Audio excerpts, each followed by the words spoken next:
Қайырлы күн, қалдарыңыз қалай? Екінші күнгі сабаққа қош келдіңіздер. Бүгін біз екінші чакраны үйренетін боламыз. Бірінші чакра бізде құйымшақта орналасатын болса, бұл екінші чакра бізде кіндікте орналасқан, яғни әйелдік энергетика деп айтылады, және де еркектерге еркектік энергетика.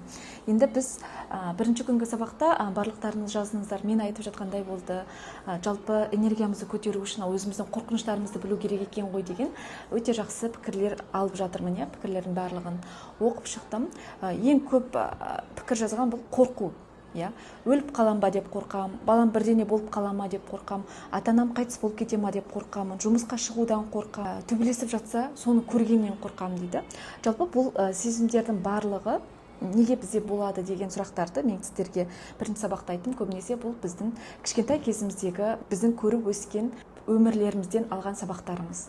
Негізі өмірден сабақтарды біз көбінесе көзбен көру арқылы және де құлақтар есту арқылы көп ақпараттар алады. Екінші чакраның атқаратын қызметтері қандай? Жалпы екінші чакра біздің сезім мен көңіл күйге жауап береді, және қарым-қатынасқа жауап береді, ақшамен байланыстағы қарым-қатынас, ләззаттық сезімдерге жауап береді, шығармашылыққа жауап береді. Осы чакрамыз жабық болатын болса, бізде қандай өзгерістер болады? Өзіңіздің көңіл күйіңізді үнемі басып отырасыз. Ұят пен өз-өзіңізді кінәлау сезімі үнемі сізге маза бермейді. Ауыр қарым-қатынас тәжірибелері. Жолдасыңызбен ауыр қарым-қатынас, ата-анаңызбен ауыр қатынас, достарыңызбен ауыр қарым-қатынас, әріптестеріңізбен ауыр қарым-қатынас. Ауыр қарым-қатынас дегеніміз тіл табыса алмау, түсінісе алмау деген ұғымды білдіреді. Бұл сізде жабық болатын болса, адам өз-өзін қабылдай алмайды. Денесін қабылдай алмайды, сөйлеген сөзін қабылдай алмайды, бәрін бақылап отырады. Өзіне жақын деген адамдарын үнемі басқарып бақылап отырған өзі білмей қалады. Бұл чакрасы жабық адамдарда. Суға түсетін кезде ойбай абайла, сапарға шығатын кезде ойбай абайла, ұрла кетпесін, жоғалып кетпе деген өзі адамдарда бір қорқыныш сезімдер болады. Жақын адамдарына деген осындай қорқыныш сезімдер басым болып кетеді. Осы чакраны жабық болатын болса, сіз өз сезімдеріңізді адамдарға көрсете алмайсыз. Жақсы көретініңізді, жек көретініңізді, сондай сезімдеріңізді айта алмай ішке сақтап жүресіз. Қойшы болды, айтпай қойыншы деп. Өзіңізді мұздап кетеді. Болады ғой бірдеңені естіп қалған кезде аяқ асты, аяқ қолыңыз мұздап, денеңіз қалтырай бастайтын сезімдер болатын болса, сіздегі осы екінші чакра, кіндіктегі чакра жабық деген сөз. Қуаныш сезімінің азаюы. Өте көп қуанышты жағдайлар өміріңізде болып жатады, бірақ қуана алмау. Өмірге деген құлшыныстың азайып кетуі, мысалы, ләззат алу сезімдерінің азайып кетуі. Ләззат алу деген сезім, мысалы, суға түскен кезде адамдар ләззат алады, бір жақсы бір демалып қалдым деп. Бір достарыңызбен бір шай ішкен кезде бір ләззаттанып қаласың. Ондай сезімдердің тым азайып кетуі сізде жиі кездесіп жататын болса, екінші чакра кішкене жабылып тұр деген сөз. Одан кейінгісі, бұл чакра жоғалып кететін болса, шабыт бар ғой. Шабыт көп келмей жатады. Ештеңеге жарамсыз сезініп жатасыз. Енді бұл чакраның дене жағынан біздің денеде көрініс табатын болса, төменгі құрсақтың қысылуы болады. Байқайсың, кішкене бір жүрген кезде немесе бір жағдайларда төменгі құрсағыңыз қатты қысылатын болатын болса, сіздегі екінші чакра жабық деген сөз. Сосын жамбас аймағының кернеу, яғни бір жамбастарыңыздың бір кернеп ауруы, осы сезімдер сізде күштірек болады. Сосын өте көп шаршау. Бізде шаршаудың деңгейлері болады. Күйзелістен шаршау және өзінің витаминдерінің толық жетіспеген шаршаулар болады. Осы энергиясы жабық болатын болса, екінші чакра. Сіз қанша жақсы дәрі ішсеңіз де, тамақ ішсеңіз де, жақсы ұйықтасаңыз да, үнемі шаршап тұрасыз. Осы чакра сізде ашық болатын болса, мына мен айтқан белгілер сізде жоқ болатын болса, сізде эмоцияңызды, көңіл күйіңізді еркін жеткізесіз. Күлгіңіз келсе күлесіз, ұят болады деген сезім болмайды. Жылағыңыз келсе жылап жібересіз. Шығармашылыққа, яғни ән күйге, биге, сондай бір шығармашылық сезімдерге бай боласыз. Денесін жақсы көрмегендіктен дене пішімдерін өзгертіп жатады ғой, кісілердің екінші чакрасы жабық, ал сізде қандай қазір, мысалы, қыр мұрынды, арық жүзді деп адамдар бөліп жатыр ғой. Сондай тренд, яғни сондай бір мода болып кетсе де, сіз өзіңізді денеңізді жақсы көріп, ол модаға ермейсіз. Сіз қарым-қатынасқа ашықсыз. Қарым-қатынас жасаудан қорықпайсыз.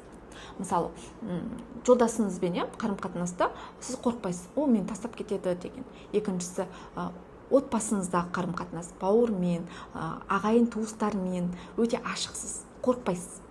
Ата-анаңызбен өзіңіздің ата-анаңызға сезімдеріңізді айта аласыз, бауырларыңызға сезімдеріңізді айта аласыз деген сөз.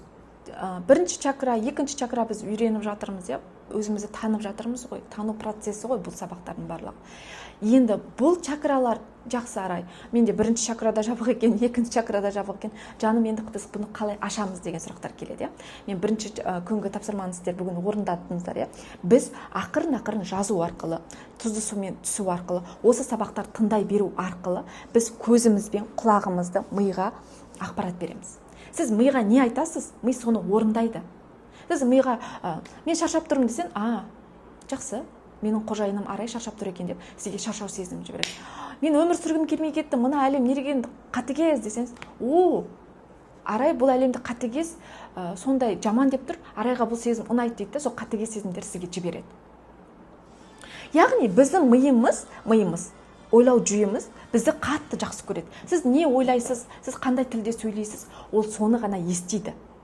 Сіздің жылап жатқаныңызды бұл жылап жатыр демейді, оған жылау сезім ұнайды дейді. Менің бір апам бар, 70-ге келген, сұм опасыз өмір дейді.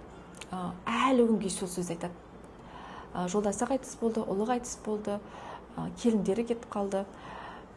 Бірақ әлі күнге дейін опасыз өмір дейді. Өмір саған опасыздығын көрсетіп жатыр сол кісіге.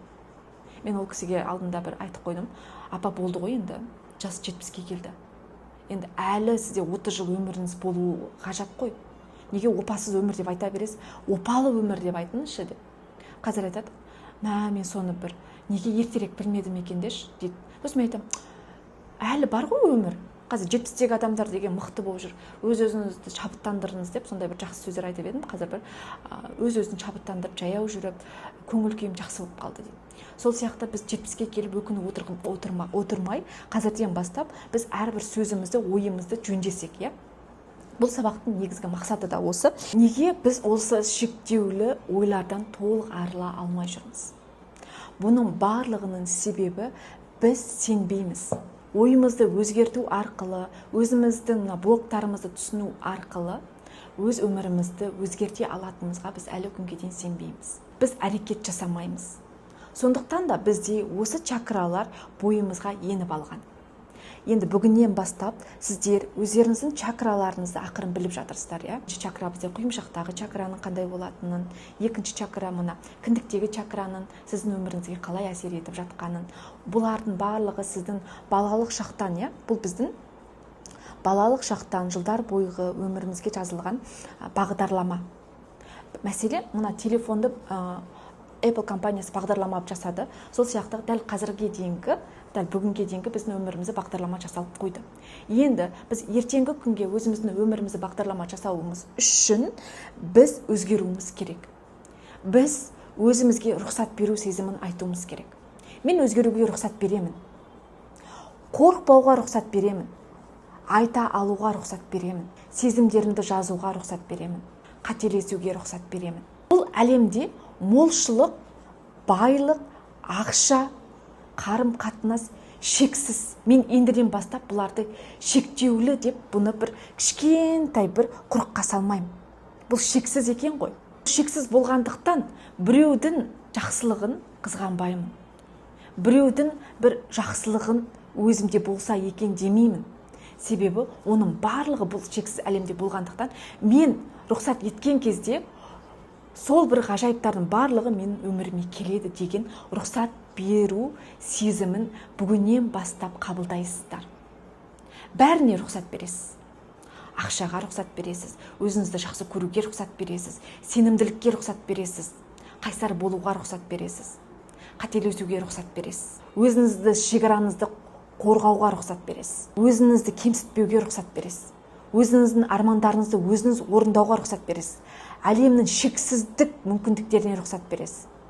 Және де әлемдегі барлық жақсылықтарды өміріңізге келуіне рұқсат бересіз. Рұқсат беру сезімін бүгіннен бастап қабылдадық. Жақсы ма? Бүгін өзіңізге осы сабақтарды қонымды болуға рұқсат бересіз. Әлемде бәрі шексіз. Расымен деп. Тек адамдар біз шектеп алғанбыз.